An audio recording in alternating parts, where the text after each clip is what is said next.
এটা নেওয়া হলো, আমার নেওয়া ডান। এবার দাদা নিচ্ছে, দাদা যেহেতু লেটে ঢুকেছে। কত টাকা বিল করলে?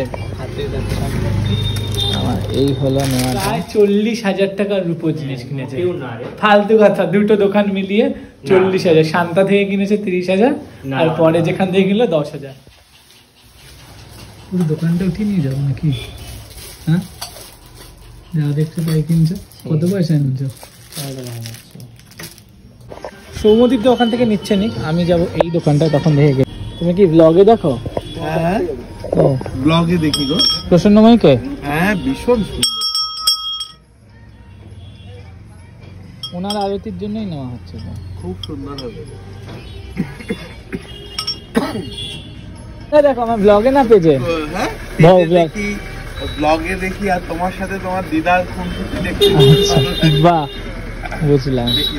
চলো টাটা। এটা নেওয়া হলো,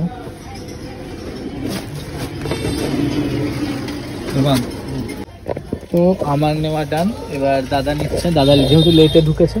কত টাকা বিল করলে? আমার এই হলো নেওয়া ডান।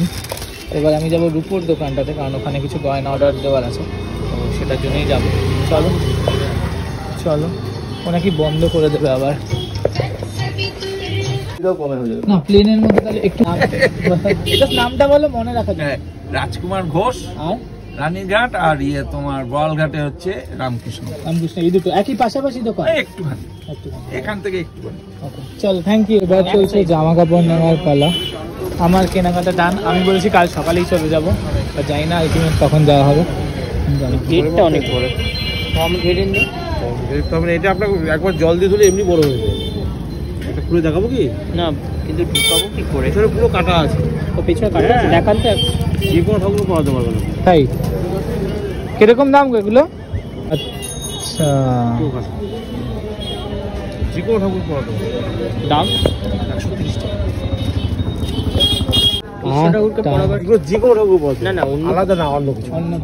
ওইদিকে সোনার দোকানে দেখছে, আর আমি চলে এসেছি আবার মিষ্টির দোকানে।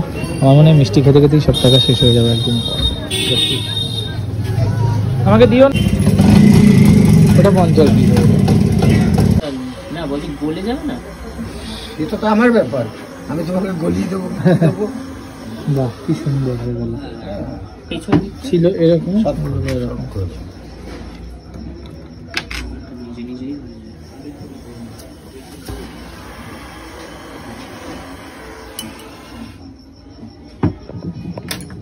এইভাবেই তোমার রূপোর জিনিসগুলো পালিশ করা হয়।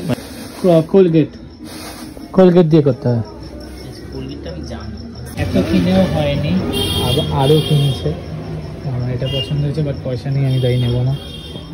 আর এই বাটি, আর কি চাই? হাতটা নিয়ে পয়সা নেই, গরিব মানুষ আমি ভাই, আমি এই কিনে ফকির হয়ে গেছি।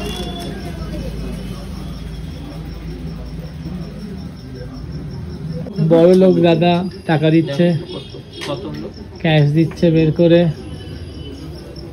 আপনারা কি জানেন দাদাকে যদি এখন ডাকাতি করা যায়, দাদার কাছে কত সম্পত্তি পাবেন? কেনাকাটা করে চলেছি খেতে। কি খাবার পাওয়া যায় দেখেন। কি পাবো? ভাত ছাড়া? ভাত ছাড়া রুটি হবে। রুটির সাথে কি পাবো? হ্যাঁ, পনির আছে আলাদা। তুমি কি খাবে? এটা তো সব ভেজ না? হ্যাঁ, তুমি কি খাবে? হালালি চাপ নেই, খেয়ে নিচ্ছি। বিশ্বাস করো, পনিরটা যা ছিল, এত টেস্টি পনির, মানে আমি বহু যুগ খাইনি। এখানে আসলে এই মা পোড়ামাতেই পনিরটা কিন্তু তোমরা টেস্ট করতে ভুলো না, যা যা পনির ভালোবাসো। বাড়ি ঢুকলাম, খাওয়া দাওয়ার ডান। তো আজকের মতো ব্লগটা এখানে এটি, আবার কাল সকাল থেকে ব্লগ শুরু হবে। এটা কি তুমি? ও আচ্ছা, ওয়েট, একটা জিনিস দেখানো হয়নি। যা টাকার সম্পত্তি কিনেছে এখানে, ঠিক আছে, রাত্রে যদি কেউ পারো ডাকাতি করে যাও, বাট দেখো জিনিস একবার একটু দেখতে পারি খুলে? অনেক সময় যাবে না, আমি সব দেখবো না, পরে দেখাচ্ছি খুলে। আমি একটা জিনিস দেখবো। কাগজ উপরে কি? আমি কাগজ না, আমি জাস্ট বিলটা পাবলিক।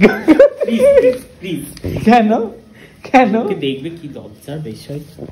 প্রায় 40,000 টাকার রূপোর জিনিস কিনেছে। কেউ না রে। ফালতু কথা, দুটো দোকান মিলিয়ে 40,000। শান্তা থেকে কিনেছে 30,000, না, আর পরে যেখান থেকে কিনলো 10,000। 40,000 না। আরো কিনবে। মিথ্যে কথা। এইখানে 40,000 এর রূপো আছে। এই নে। কি এটা? তোর নাম লেখা। ট্রেনের টিকিটটা দিয়েছে, ট্রেনের টিকিট তো দেখেছি। রূপো 40,000। আচ্ছা তাও খামতি নেই, এখানে আবার জামা কিনেছে 3-4 হাজার টাকা।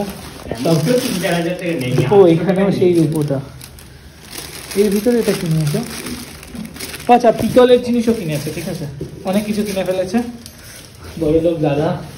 ওই দোকানটার নামটা দেখ না কেন? ও আচ্ছা, আমার দোকান। কেন ভাই? এক দোকান? তোর নাকি আমার? হ্যাঁ এক্স্যাক্টলি আমার দোকান।